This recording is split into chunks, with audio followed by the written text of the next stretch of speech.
Hi friends, welcome to ஒரு குட்டி வாண்டி channel. ரீசெண்டாக வீடியோ போடாததுக்கு இதுதான் காரணம். நான் இப்போ எங்கள் மாமியார் ஊரில் தான் இருக்கிறேன். அதாவது எங்கள் ஊரில் பார்த்தீங்கன்னா 18 வருஷத்துக்கு அப்புறம் இப்போ தான் வந்து தீமிதி திருவிழா போட்டிருக்காங்க. அதுவும் திரௌபதி அம்மனுக்கு.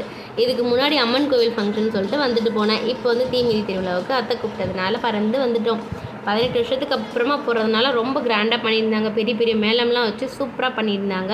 சாமி வந்து ஊர்வலம் வந்துட்டு இருந்துச்சு. இப்போ இந்த டைமிங் வீடியோ எடுத்துருக்கிற டைமிங் என்னன்னு பார்த்தீங்கன்னா, கரெக்டாக நைட்டு வந்து 11:30 மணி, அதாவது 11:35க்கு தான் எங்கள் தெருவிலேயே வந்து ரீச் ஆச்சு சாமி.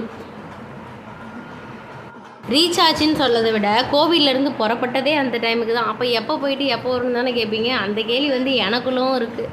ரெடி பண்ணி சாமிக்கிட்டேயே எங்கள் கோவில்கிட்ட வச்சு நல்லா மேளம்லாம் பெரிய பெரிய மேளம் அடிச்சு வீட்டில் இந்த பிள்ளைங்களை வச்சுட்டு தான் சமாளிக்கவே முடியல. சவுண்டில் பசங்க தூங்கவே இல்லை. சரி, வருஷத்துக்கு ஒரு முறை தான் நான் முழிச்சிட்டு இருக்கட்டும் அப்படின்னு சொல்லிட்டு முழிச்சிட்டு தான் இருந்தாங்க குழந்தைங்களுமே. அவ்வளோதான். இப்போ சாமி வந்து நம்ம வீட்டுக்கிட்ட தான் கரெக்டாக வந்துட்டுருக்கு. ஏன்னா பின்வாஸ் அப்படி நம்மளுக்கு இருக்குது. இந்த வேப்ப மரம் தெரியுது இல்லைங்களா, அதுவுமே நம்ம வீடு தான். பொறுமையாக வந்துட்டுருக்கு. வீடியோவில் வந்து கிளியராக சாமி தெரிய மாட்டேங்குது. ஏன்னா கிளார் அடிக்குது. உங்களுக்கே தெரியும் வீடியோ பார்த்துட்டு இருக்கிறேன் நீங்களே.